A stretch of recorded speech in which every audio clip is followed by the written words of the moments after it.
हे दोस्तों, अभी मैं आपको दो लड़की और दो लड़के दिखाऊंगा। कौन सी लड़की लड़का या फिर कपल बोल सकते हो ज्यादा अट्रैक्टिव है, गुड लुकिंग है, सेक्सी है। ठीक है, ये है कपल ए और ये है कपल बी। बताओ कौन सा कपल ज्यादा अट्रैक्टिव है? ज्यादातर लोगों ने शायद कपल ए ही चुना होगा, राइट? मैं भी यही चुनता। बट आपको एक इंटरेस्टिंग बात बताऊं, 1920s के लोगों से अगर मैं पूछता ना तो बहुत ज्यादा चांस थे कि वो लोग कपल बी को ज्यादा सेक्सी अट्रैक्टिव बोलते। क्यों? क्योंकि उस टाइम पे लोगों की प्रोग्रामिंग कुछ ऐसी हुई थी ना दिमाग की कि मोटा आदमी मतलब अमीर इंसान, वेल्थ मतलब सिक्योरिटी, जीने की प्रोबेबिलिटी ज्यादातर लड़कियां ऐसे लड़कों को पसंद करती थी। जबकि दूसरी तरफ बॉयज टाइप की लड़कियां, दुबली पतली, वो लड़कों को ज्यादा अट्रैक्टिव लगती थी। क्यों? क्योंकि वोग मैगजीन और ऐसे कई सारी जो मीडिया हाउसेस है ना, वो फैशन मॉडल्स जो बहुत पतली होती है उन्हें ही ज्यादा प्रमोट करती थी। वही मेन फॉर्म ऑफ मीडियम था जो एक स्टैंडर्ड सेट करता था लड़कियों की ब्यूटी का। और इसीलिए आपको पता है एक और शॉकिंग बात, जहां ज्यादातर लड़कियां आजकल ब्रेस्ट एनलार्जमेंट की सर्जरीज कराती हैं, 1920s के टाइम पे लड़कियां ब्रेस्ट रिडक्शन करवाती थी वो स्टैंडर्ड मीट करने के लिए। अब आप बताओ वो वाली टाइम की लड़कियां गलत थी या आज की? आंसर है दोनों ही गलत है। बिकॉज कहीं ना कहीं ये सब वो लोग इसलिए नहीं कर रहे क्योंकि वो लोग चाहते हैं, ये सब वो लोग इसलिए कर रहे हैं क्योंकि दूसरों ने ऐसी चीजें उनके दिमाग में बैठा दी है कि ये स्टैंडर्ड है। इसलिए उस टाइम पे भी लड़की लड़के कई बार इंफीरियर फील करते थे, और आज भी अगर एक सर्टेन स्टैंडर्ड का बदन नहीं है आपका तो लोग इंफीरियर फील करते हैं, कॉन्फिडेंस कम होता है उनका, वो खुद के बारे में अच्छा सोच नहीं पाते हैं, जिसके वजह से कई बार वो जिंदगी में अच्छा कुछ कर भी नहीं पाते हैं। और ये चीज़ एक इंफीरियोरिटी कॉम्प्लेक्स देता है। और ये बात सिर्फ लुक्स की नहीं है, आपको पता है हम सब की ना बहुत गलत तरीके से प्रोग्रामिंग कर दी गई है, जिसकी वजह से कई बार हम लोग जिंदगी में जितना कर सकते हैं उतना अच्छा कर नहीं पा रहे हैं। एग्जाम्पल, एक इवेंट पे मेरा एक सीकेंड व्यूअर मेरे पास आया और उसने मुझे बोला, भाई मैं ना बहुत कंफ्यूज हूँ, मुझे समझ में नहीं आ रहा है मैं जिंदगी में करूँ क्या। मैंने पूछा क्या हुआ, क्या प्रॉब्लम है, बताओ तो अपनी प्रॉब्लम्स। बोलते हैं भाई मैंने ना कई बार गोल सेट करता हूँ बट अपने गोल्स को पूरा नहीं कर पाता हूँ, उसके वजह से मेरा कॉन्फिडेंस भी खराब रहता है, मेरे आसपास हमेशा नेगेटिव लोग रहते हैं, मेरे दिमाग में आइडियाज तो बहुत आते हैं बट मैं उन्हें इंप्लीमेंट नहीं कर पाता हूँ, मैं अपने टाइम को अच्छे से मैनेज नहीं कर पाता हूँ, मेरे अंदर डिसिप्लिन नहीं है, प्रोडक्टिविटी नहीं है। और ये सारी चीज़ मुझे कभी कभी बहुत बुरा फील कराती है। कोई ऐसी बुक है मुझे पढ़नी चाहिए, या मैं ऐसा क्या करूँ ताकि मैं ये सारी प्रॉब्लम्स को खत्म कर सकूँ? उसकी सारी प्रॉब्लम सुनने के बाद मुझे रियलाइज़ हो गया कि इसकी दो बड़ी प्रॉब्लम्स थी जो मैंने उसे बताई भी। पहली प्रॉब्लम ये थी लो सेल्फ इमेज, जो एक्चुअल में सबसे बड़ी प्रॉब्लम थी, और दूसरी थी उसके ब्रेन की गलत प्रोग्रामिंग हो जाना। और ये सारी प्रॉब्लम सुनते ही मुझे एक बुक की याद आ गई जिसका नाम है साइको साइबरनेटिक्स, जिस बुक के अंदर इन सारी प्रॉब्लम्स का सोल्यूशन कहीं ना कहीं दिया है। ये बहुत इंटरेस्टिंग बुक है जो बहुत पुरानी है लेकिन आज भी बहुत ज़्यादा बिक रही है, सिर्फ वर्ड ऑफ माउथ से, बिकॉज सच में इस बुक की बातें काफ़ी पावरफुल है। ये बुक एक्चुअल में एक प्लास्टिक सर्जन ने लिखी थी, एक डॉक्टर ने। मैंने उसे एक इंडियन ट्विस्ट के साथ एक एग्जाम्पल दिया, एक सेल्समैन का। एक सेल्समैन था जिसके अंदर बहुत सारी कैपेबिलिटी थी, पोटेंशियल था कि वो बहुत अच्छा कर सकता है और वो कर भी रहा था, उसकी सेल्स नंबर भी अच्छा आ रहे थे। बट फिर सडनली उसके बाइक से एक्सीडेंट हो गया, और एक्सीडेंट होने के बाद उसके चेहरे पे एक स्कार आ गया, और जैसे ही आया उसका सारा कॉन्फिडेंस गायब हो गया। अब साइको साइबरनेटिक्स के जो ऑथर है, डॉक्टर प्लास्टिक सर्जन थे, उन्होंने सर्जरी करके उसे सही तो कर दिया था स्कार को, बट स्टिल उसका कॉन्फिडेंस पूरा डाउन हो चुका था। इस वजह से ही क्या हुआ कि उसके सेल्स भी धीरे धीरे डाउन होने लग गए, वो डिप्रेस होने लग गया, इतना डिप्रेस हो गया कि फिर उसने सेल्स की जॉब ही छोड़ दी और वो एक क्लरिकल जॉब मतलब प्यून टाइप का काम वो करने लग गया। वहीं दूसरी तरफ एक बॉक्सर था, ये बॉक्सर लड़ाई करता था और इसने कई सारी चैंपियनशिप्स जीती थी। अब इसको भी चेहरे पे एक स्कार आ गया था, लड़ते समय इसको भी चोट लग गई थी चेहरे पे। लेकिन जहां वो सेल्समैन अपने स्कार को लेकर नेगेटिव हो गया था, ये वाला बंदा तो हैप्पीली अपने स्कार के साथ दूसरों को बताता था कि देखो ये वाली जो चोट है ना वो मुझे 2016 की चैंपियनशिप में लगी थी। और ये तो अभी रिसेंट एग्जाम्पल है। और पुराना एग्जाम्पल बताऊँ तो महाराणा प्रताप जी, उनको कई सारे वुंड्स हुए थे क्योंकि वो वॉर में लड़े थे, लेकिन उनके जो भी स्कार्स थे, वुंड थे ना, वो उसे प्राउडली लोगों को दिखाते थे क्योंकि वो एक सिंबल था ब्रेवरी का। अब देखो ये दोनों इंसान को स्कार ही आया, लेकिन एक ने उसे नेगेटिवली देख के अपनी सेल्फ इमेज को पूरा खत्म कर दिया, अपनी लाइफ खराब कर ली। वहीं दूसरी तरफ उसी नेगेटिव चीज को लेके महाराणा प्रताप जी जैसे लोगों ने उसे as a medal of honour देखा और उसे अपनी इमेज को और बढ़ाया। प्रॉब्लम ही है ना कि मैक्सिमम लोग आजकल अपनी सेल्फ इमेज को खराब करते जा रहे हैं, सोशल मीडिया पे दूसरों से अपने आप को कंपेयर करके, अलग अलग वीडियोस देख के, अलग अलग बातें सीख के। और तुम भी कहीं ना कहीं यही चीज कर रहे हो, इस वजह से तुम्हारी लाइफ में इतनी प्रॉब्लम्स है ना। वो जो लड़का था उसे मेरी बात थोड़ी समझ में आई और उसने बोला कि हाँ ये बात तो सही लग रही है, तो अब मैं करूँ क्या? मैंने बताया एक काम करो, बेस्ट ये है कि तुम ये बुक को डिटेल में अच्छे से पढ़ लो, इसमें तुमको डिटेल में सारे सेल्फ इमेज को कैसे अच्छा कर सकते हैं उसके रास्ते तुमको मिल जाएंगे। बट उसने बोला भाई अब आप आए हो, आपने भी बुक पढ़ी होगी, आप एक काम करो ना, आप उसमें बुक के कुछ बेस्ट बातें जो आपको सबसे अच्छी लगी हुई है वो मेरे साथ शेयर कर दो। मैं बुक तो पढ़ूंगा ही बट वो बातों को मैं और अच्छे से इम्प्लीमेंट करना स्टार्ट करूँगा। मैंने बोला ठीक है। तब मैंने उसे एक 7 डे का चैलेंज दिया मैंने बोला मैं अभी ना बुक से 7 इंपॉर्टेंट लेसन्स बताऊंगा जो तुम्हारी सेल्फ इमेज को बड़ा बनाने में तुम्हारी हेल्प करेगी, जो तुम्हारे ब्रेन की बेसिकली रीप्रोग्रामिंग कर देगी। 7 बातें बताऊंगा, सातों बातें एक साथ नहीं अप्लाई हो पाएगी, तो एटलीस्ट एक एक दिन एक एक बात को अप्लाई करने की कोशिश करना, या जैसा भी तुम्हें कंफर्टेबल लगे ना। वो ये सुन के काफ़ी एक्साइटेड हुआ और बोला ठीक है, थैंक यू भाई, बताओ आप बातें बताओ।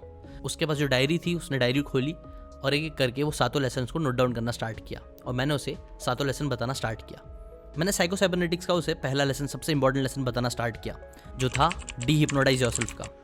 एल्मर व्हीलर एक सेल्स कंसल्टेंट थे, उन्हें एक बार एक फर्म में बुलाया गया ना। वहाँ का जो सेल्स मैनेजर था ना, उसने बताया कि हमारे पास एक सेल्स का बंदा है जो बहुत अच्छा है, लेकिन उसके साथ एक बहुत इंटरेस्टिंग सी चीज़ हो रही है। बात ये थी कि जो सेल्समैन था उसने जब स्टार्ट किया तो उसमें बहुत जोश था और उसने अच्छे से काम करना स्टार्ट किया।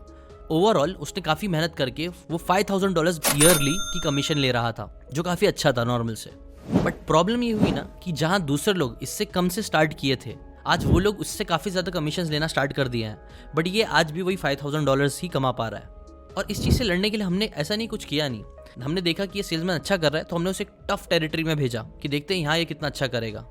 बट जब हमने उसे टफ टेरिटरी में भेजा तो वहाँ पे भी उसने एक्स्ट्रा मेहनत करा, बहुत सारी चीज़ करी, लेकिन सेल्स उतने ही आए और $5000 ही उसने कमीशन उठाया। जबकि फिर मैंने सोचा कि यार लगता है ये ज़्यादा टफ हो गया, एक काम करते हैं इसे ईजी टेरिटरी में भेजते हैं ताकि वहाँ पे शायद से ये ज़्यादा ग्रो करेगा। बट फिर जब उसे ईजी टेरिटरी में भेजा गया तो वहाँ भी रिजल्ट सेम ही आया। उसने बहुत जल्दी 5000 की कमीशन तो कर ली, बट फिर वो बीमार पड़ने लग गया और उसके सेल्स डाउन होना चालू हुए। ओवरऑल वो $5000 पे अटक के रह गया। अब हमें नहीं समझ में आ रहा है कि प्रॉब्लम क्या है, आप ही बताएं। तब व्हीलर ने उनसे बात की और कहा कि देखो, ट्रबल टेरिटरी में नहीं है, सेल्समैन की वैल्यू में है जो वो खुद की कर रहा है। उसने कहीं ना कहीं अपनी एक वैल्यू सेट कर दी है कि वो 5000 की वैल्यू रखता है, और इसीलिए चाहे उसे हार्ड में भेजो चाहे इजी में भेजो, वो उतने पे अटक के रह जाएगा। कई बार है ना, हम अपने आप को हिप्नोटाइज कर लेते हैं और एक वैल्यू सेट कर लेते हैं कि यार ये मेरी वैल्यू है।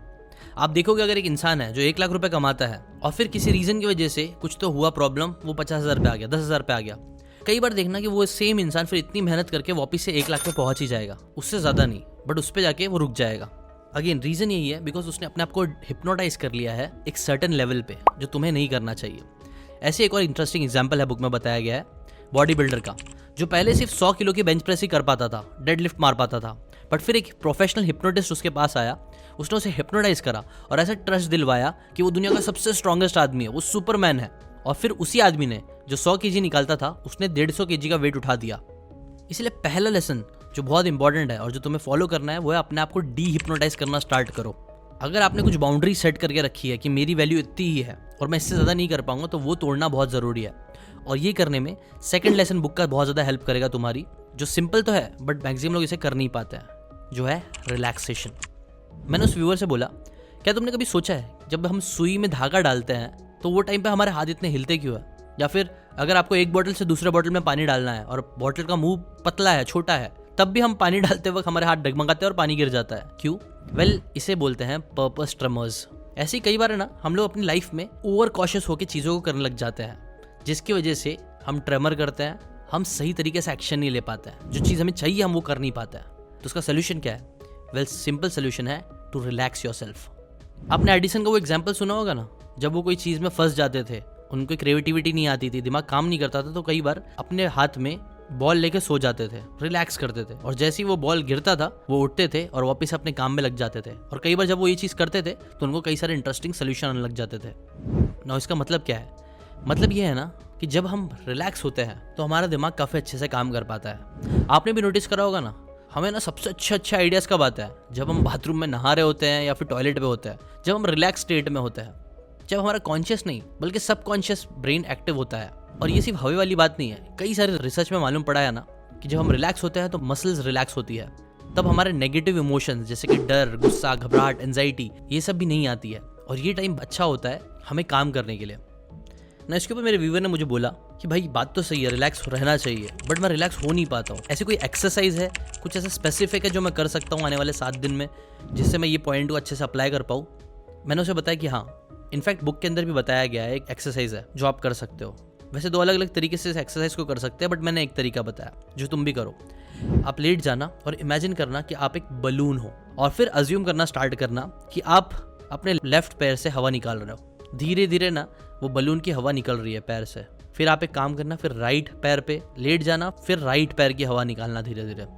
फिर पेट, फिर हाथ, फिर चेस्ट, फिर सर, और ऐसे ही धीरे धीरे हवा को निकलने देना। आप ऐसा इमेजिन करना कि आप एक फ्लैट बलून बनते जा रहे हो। ये वाली एक्सरसाइज अगर आप डेली 5-5 मिनट भी कर लोगे तो आपका बॉडी रिलैक्स स्टेट में आना स्टार्ट कर पाएगा। आजकल प्रॉब्लम यह है ना कि हम लोग इतना मोबाइल में, सोशल मीडिया में, इंटरनेट में घुसे रहते हैं, कुछ ना कुछ करते रहते हैं, जिसकी वजह से हमें रिलैक्सेशन का टाइम नहीं मिल पाता। हमारी ब्रेन और बॉडी अच्छे से रिलैक्स ही नहीं हो पाती है।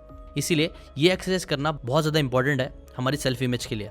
बट इसके साथ साथ एक और इम्पॉर्टेंट चीज़ है, जो थर्ड लेसन भी है, जो मैं तुम्हारे साथ शेयर करना चाहूँगा, जो है रिवर्स वरिंग। तुम्हें पता है गैम्बल फीवर क्या होता है? वेल, आपने कसिनोज में ऐसे गेम्स देखे होंगे, राइट, जिसमें कोई नंबर सिलेक्ट करता है, जैसे कि 7, और फिर एक छोटी सी बॉल घूमती रहती है। वो बॉल जैसी 7 पे आके रुक जाती है तो बस मज़े, क्योंकि आपके पैसे डबल या 10 गुना भी हो जाते हैं। अमिताभ बच्चन की कई सारी पुरानी मूवीज़ में आपने ये वाले सीन्स देखे होंगे।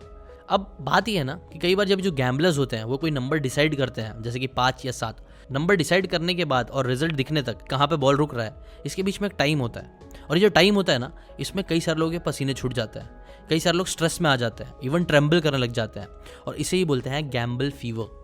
बट अगर लॉजिकली आप सोचना जाओ तो आपके हाथ में तो कुछ है नहीं, आपने तो नंबर ऑलरेडी डिसाइड कर लिया है। कोई भी नंबर आए इससे हमारा फर्क नहीं पड़ेगा, बट फिर भी हम वरी करते हैं। ऐसी टाइप की वरीज कई बार है ना हमारी लाइफ में होती है। सिर्फ गैम्बलिंग से रिलेटेड ही नहीं, रियल लाइफ में भी ऐसी कई सारी वरीज जो हमारे हाथ में तो नहीं है, बट स्टिल हम लोग उसके बारे में सोचते हैं, वरी करते हैं। जो कुछ करे ना करे हमारी हालत जरूर खराब कर देता है, और यही चीज़ हमारी लाइफ में डेली होता है। How to stop worrying and start living book में भी बताया गया है कि most of the worries that we worry about will never actually happen. और जो कुछ थोड़ा बहुत % होगी भी, वो उतने लेवल पे नहीं होगी जितने लेवल पे हमने अज्यूम किया था। इसीलिए वरी करना एक्चुअल में सबसे खराब चीज़ है, जो हमारे सेल्फ इमेज को भी खराब करता है। तो सोल्यूशन क्या है? एक चीज़ जो हम कंट्रोल कर सकते हैं वो अपना वरी ना करना, और इसके लिए आपको एक चीज़ का यूज़ करना है जिसे बोलते हैं रिवर्स वरिंग। अगर गैम्बलर का एग्जाम्पल दूँ तो यूजुअली क्या होता है, लोग इसलिए वरी कर रहे होते हैं कि यार 7 पे आएगा नहीं आएगा, आएगा नहीं आएगा। बेटर है कि आप ऐसा इमेजिन करना स्टार्ट करो कि 7 पे आएगा और मेरे पैसे 10 गुना ज़्यादा हो जाएंगे, 100 गुना ज़्यादा हो जाएंगे। वरिंग में यूजुअली हम क्या वरी करते हैं कि अगर मैं हार गया, कुछ प्रॉब्लम होगी तो क्या। रिवर्स वरिंग में आपको इसका उल्टा करना है। आपको ऐसा सोचना है कि मैं जीत गया तो क्या होगा, अगर मेरे पास डबल पैसे आ गए तो क्या होगा, अगर मेरे पास इतने ज़्यादा पैसे आ गए तो क्या होगा। बेसिकली आप पॉजिटिव लूप में जा रहे हो रेदर देन नेगेटिव लूप। देखो, जीतो या ना जीतो, ये चीज़ आपके ब्रेन को रीप्रोग्राम करने में हेल्प करेगा, पॉजिटिवली सोचने में हेल्प कराएगा। रिलैक्स होने के बाद नेक्स्ट चीज़ जो आप कर सकते हो वो है प्रैक्टिस शैडो बॉक्सिंग और स्कल ट्रेनिंग। आपने चक दे इंडिया में शाहरुख खान का ये सीन देखा होगा, जिसमें हॉकी के सारे लेसन्स बोर्ड में दिखाए जाते हैं। ड्रेसिंग रूम में खड़े होकर वो लोग सीखते हैं, बट जब एक्चुअल में मैच होता है तो प्लेयर्स को वो सारी बातें याद आती हैं और वो खुद से ही सारे फॉर्मेशंस और गोल कर पाते हैं। तो ये जो टेक्निक है ये एक्चुअल में विजुअलाइजेशन जैसी ही होती है, बट इसमें आप विजुअलाइजेशन करने के साथ साथ कुछ एक्शंस भी ले रहे हो। एक और इंटरेस्टिंग एग्जाम्पल है जिसे बोलते हैं ड्राई शूटिंग। एक बार एक मिलिट्री का जवान होता है जो नया नया आर्मी ज्वाइन करता है, बट जब वो किसी टारगेट को गोली मारने की प्रैक्टिस कर रहा होता है ना, तो बार बार उसका निशाना चूक जाता है। अब क्योंकि गोलियां बर्बाद हो रही हैं और उसका कॉन्फिडेंस भी खराब हो रहा है, तो इसीलिए वहाँ का जो ब्रिगेडियर होता है ना, वो है ना उसकी बंदूक से सारी गोलियां निकाल देता है, और वो उसे बोलता है कि 3 दिन तुम सिर्फ प्रैक्टिस करो कि खाली बंदूक से गोली निकल रही है और टारगेट को हिट कर रही है। गोली होगी नहीं, बट तुम्हें ऐसा इमेजिन करना है कि गोली बराबर जाके टारगेट पे लग रही है ना। वो बंदा 3 दिन तक बिना बुलेट के ऐसे ही प्रैक्टिस करता है, इमेजिनेशन करता रहता है कि टारगेट को हिट हो रहा है, और फिर खुश होता है ना। ऐसा करने के बाद होता क्या है पता है? जब 3 दिन बाद वो प्रैक्टिस करना स्टार्ट करता है तो एक्चुअल में उसके बहुत सारे टारगेट हिट होने लग जाते हैं, वो पहले से बहुत अच्छा परफॉर्म करने लगता है ना। ऐसे ही कुछ आप भी कर सकते हो, जिसे शैडो बॉक्सिंग या स्कल ट्रेनिंग भी बोलते हैं, राइट। कई सारे बॉक्सर्स को आपने देखा होगा, वो लोग एक्चुअल बॉक्सिंग से पहले ऐसी हवा में पंचेस मार रहे होते हैं, इमेजिन कर रहे होते हैं। कई बार रियल एग्जाम में जाने से पहले लोग मॉक टेस्ट देते हैं, इंटरव्यू में जाने से पहले मिरर में प्रैक्टिस करते हैं। ये सारी चीज़ें क्या है और कुछ नहीं, प्रैक्टिकल एप्लीकेशन है इसी पॉइंट के, जो तुम्हें भी करने चाहिए। नो मैटर कौन सी फील्ड में तुम जा रहे हो, कौन सी फील्ड में काम करो, ऐसा इमेजिन एटलीस्ट करना चालू करो, विजुअलाइज करके प्रैक्टिस करना स्टार्ट करो अगले 7 दिन तक। ये भी तुम्हें रीप्रोग्राम कर देगा। जो भी चीज़ तुम अचीव करना चाहते हो, मे बी स्टेज पे जाके अगर स्पीच देना चाहते हो, तो तुम इमेजिन करना स्टार्ट करो कि तुम स्पीच दे रहे हो और तुम अच्छे से दे रहे हो, लोगों को बहुत पसंद आ रही है और तुमको अच्छी फील आ रही है। इससे कहीं ना कहीं तुम विजुअलाइज करके प्रैक्टिस भी कर रहे होगे और तुम्हारा कॉन्फिडेंस भी बिल्ड होगा। बट हाँ, इसके साथ साथ एक और इंपॉर्टेंट लेसन है बुक का, जो है to have a sense of direction. क्या आपको पता है यूएस आर्मी ने ओसामा बिन लादेन को मारने के लिए टोमाहॉक क्रूज मिसाइल का यूज़ किया था, जिसमें क्या किया, एक बार जब यूएस आर्मी को पता चला कि ओसामा बिन लादेन यहाँ पे है, तो उन्होंने वो कोऑर्डिनेट्स को अपनी मशीन में फिट किया, जिसके बाद वहाँ से मिसाइल लॉन्च हुई और खुद ब खुद ऑटोमेटिकली इतना लंबा डिस्टेंस, जैसा आप मैप में देख सकते हो, वो उसने पूरा ट्रैवल किया और जाके एग्जैक्टली वही कोऑर्डिनेट पे जाके हिट हुई, थोड़ा बहुत 19-20। अब मैं तुम्हें ये क्यों बता रहा हूँ वेल क्योंकि हमारा जो ब्रेन है ना वो एग्जैक्टली इस क्रूज मिसाइल के जैसा ही होता है। जब भी आप कुछ डिसाइड करते हो मुझे ये वाला अपना गोल पूरा करना है, तो ये ऐसी कोऑर्डिनेशन को डालने जैसा होता है। हमारे ब्रेन में ना एक इंटरनल जीपीएस होता है जो ऑटोमेटिकली हमें गाइड करने लगता है उस गोल्स के डायरेक्शन में जाने के लिए। बट प्रॉब्लम यह है ना कि हम लोग प्रॉपरली उन गोल्स को डालते ही नहीं अपने दिमाग में, उन कोऑर्डिनेट्स को फिट ही नहीं करते जो एग्जैक्टली हमें चाहिए। और करते भी है तो इतना वेगली करते हैं, इतना कम दिल के साथ करते हैं कि ब्रेन को वो इंपॉर्टेंट लगता ही नहीं है। नेक्स्ट लेसन जो पक्का आने वाले 7 दिन में तुम्हें अप्लाई करना है वो है turn crisis into creative opportunities, जो साइको साइबरनेटिक बुक में बताया गया है। बुक में एक इंटरेस्टिंग एग्जांपल दिया गया है। डॉक्टर टोलमैन 2 चूहों को उन्होंने एक मेज में डाल दिया। पहला वाला जो चूहा था वो भूखा प्यासा था। जब उसे मेज में डाला गया तो उसने सिर्फ 15 मिनट में वो मेज से बाहर निकल गया, जहाँ पे फिर उसे खाना भी मिला। बट फिर एक खाए पिए चूहे को, मतलब ज़्यादा भूखा नहीं था, नॉर्मल था, जब उसे उस मेज में डाला गया ना तो उसे पूरे 1 घंटे लग गए बाहर निकलने में। यहाँ पे क्या कंक्लूजन आया, यार जितना आप डेस्परेट होते हो उतना जल्दी आप गोल्स तक पहुंच सकते हो। सही है, बट इंटरेस्टिंग बात सेकंड टाइम पे हुई। अगली बार दोनों चूहों को ना खिला पिला कर छोड़ा गया, मतलब उनते भूखे नहीं थे वो। अब जो पहला चूहा था जो फर्स्ट टाइम भूखा था, जब उसे खिला पिला के डाला गया तो उसको 1.5 घंटे लग गए बाहर निकलने में। जबकि दूसरा चूहा जिसे पहले भी खिला पिला के डाला गया था, अब भी खिला पिला के डाला गया, वो सिर्फ 10 मिनट में बाहर आ गया। तो इससे मतलब क्या हुआ, इससे लेसन क्या सीखने मिला? लेसन यही सीखने मिला ना कि कई बार जब हम लोग डेस्परेट होके क्राइसिस में आके एक्शंस लेते हैं ना, तो कई बार वो क्राइसिस से हमें रिजल्ट तो मिल जाते हैं, लेकिन वो हमें लॉन्ग टर्म के लिए तैयार नहीं करता है। एक बार ना MS धोनी से पूछा गया कि आप इतना कूल कैसे रह पाते हो, मतलब इतनी बड़े बड़े वर्ल्ड कप फाइनल्स में भी इतना कूल कैसे रह सकते हो, जबकि दूसरे लोग कई बार प्रेशर हैंडल नहीं कर पाते, गंदा परफॉर्म करते हैं। तो इसके जवाब में उन्होंने कहा कि मैं रिजल्ट्स के बारे में सोचता ही नहीं हूँ, मैं सिर्फ परफॉर्म करता हूँ जैसा नॉर्मली परफॉर्म करते हैं। और यहीं पे दोनों बातें मिल रही है।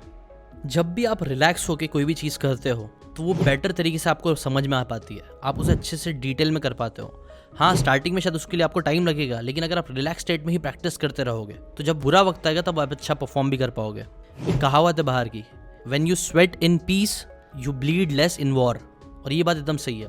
प्रॉब्लम ये है ना कि हम लोग है ना कोई क्राइसिस आने का वेट करते हैं, जब तक कुछ चीज़ खराब ना हो जाए तब तक हमें लगता है एक्शन लेने की ज़रूरत ही नहीं है। लेकिन समझदार इंसान वो है कि जब नॉर्मल चीज़ें हैं तभी एक्शन लेना स्टार्ट कर दें, और एक्शन लेते टाइम वो ये नेक्स्ट लेसन भी ज़रूर याद रखे साइको साइबरनेटिक्स का, जो बहुत इंपॉर्टेंट है, जिसे विनिंग इफेक्ट भी बोलते हैं। आपको पता है कई बार जो बॉक्सर्स के मैनेजर्स होते हैं ना, उनका जो बॉक्सर होता है जिसे वो मैनेज कर रहे होते हैं, उनके मैचेस ऐसे लोगों से फिक्स करते हैं जो उनसे वीक हो काफ़ी। वो जानबूझ के ऐसे लोगों के साथ उनसे मैच करवाते हैं जिनसे जीतना उनका बहुत ज़्यादा आसान हो।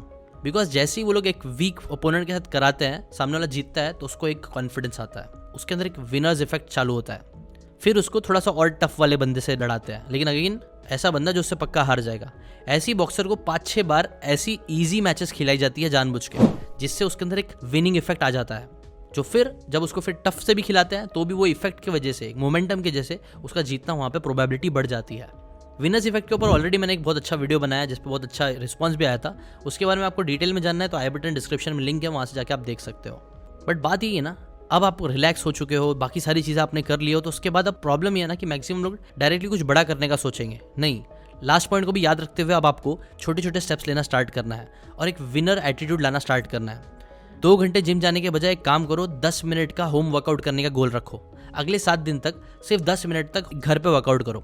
10 मिनट अगर आपको बहुत इजी लग रहा है तो 15 मिनट कर दो, 10 मिनट हार्ड लग रहा है तो 5 मिनट कर दो, बट ऐसा करो कि आपको वो चैलेंजिंग लगे, जिससे आपको एक विनर्स इफेक्ट आपके अंदर आए। तो अभी इस लेसन को समझते हुए मैंने उससे पूछा कि बताओ आने वाले 7 दिन में ऐसे क्या छोटी चीज़ें तुम कर सकते हो जिससे तुम्हें एक विनर जैसा फील होगा। उसने बोला, भाई मुझे बुक रीड करना पसंद है तो मैं 2 पेज बुक के रीड करूंगा। मुझे वीडियो बनाने का मन है, मैं डेली एक वीडियो शूट करना स्टार्ट करूंगा और एटलीस्ट आधा घंटा अपनी फैमिली मेम्बर्स के साथ टाइम स्पेंड करूंगा। मैंने उसे बताया कि तुमने जो भी नोट्स बनाए हो उसको वापस से 7 दिन तक पढ़ लेना, या फिर अगर आप वीडियो देख रहे हो तो ये वीडियो को 7 दिन तक वापस से देख लेना और 3 चीज़ें कमेंट करके लिख देना कि आने वाले 7 दिन के चैलेंज में आप वो 3 चीज़ें कौन सी रेगुलरली करने वाले हो, जिससे आपको एक विनर्स इफेक्ट आए। प्लस बाकी बातें भी जो इस बुक की बताई गई है उसे भी अप्लाई करना स्टार्ट करना। और एक और इंटरेस्टिंग न्यूज़ है आपके लिए, अगर आप कंटेंट क्रिएशन में इंटरेस्ट रखते हो, अगर आप सोशल मीडिया के थ्रू अपना पर्सनल ब्रांड या बिजनेस को ग्रो करना चाहते हो, तो मैं एक इवेंट करने वाला हूँ मुंबई में, फर्स्ट टाइम एवर। अगर आप उस इवेंट में इंटरेस्ट रखते हो तो नीचे लिंक दी हुई है, एक फ्री कोर्स की लिंक दी है मैंने 7 डेज चैलेंज का, वो भी अनलॉक योर ट्रू पोटेंशियल का मैंने एक फ्री कोर्स बनाया है आप लोगों के लिए, जो फ्री तो है बट बहुत वैल्यूबल है। अगर आप इवेंट में इंटरेस्टेड हो तो वो जाके जरूर ले लेना, वो आप लोगों के लिए ही है। मुंबई में इवेंट करने वाला हूँ, 2 दिन का इवेंट होने वाला है, जहाँ हम डिटेल में ये सारी बातों को और अच्छे से कैसे इंप्लीमेंट कर सकते हैं, NLP का कैसे यूज़ कर सकते हैं, कंटेंट क्रिएशन में कैसे आगे बढ़ सकते हैं, माइंडसेट और स्किल्स का कैसे यूज़ करके आज के टाइम पे आगे बढ़ा जा सकता है, उसके बारे में ये इवेंट होने वाला है। अगर आप ज़रा भी इंटरेस्ट रखते हो तो वो इवेंट में ज़रूर आना। और आने के लिए आपको कुछ नहीं करना है, अभी के लिए आपके लिए सिर्फ एक फ्री गिफ्ट है, एक फ्री कोर्स है 7 days unblocking your true potential का। वो कोर्स का एक्सेस बजा के नीचे ले लीजिए लिंक से जाके। आप जैसे ही अपनी डिटेल्स डालोगे कुछ टाइम बाद हमारी टीम आपको रीच करेगी इवेंट के बारे में और डिटेल में बताने के लिए। अभी के लिए इतना ही, मिलते हैं नेक्स्ट वीडियो में, बाय बाय।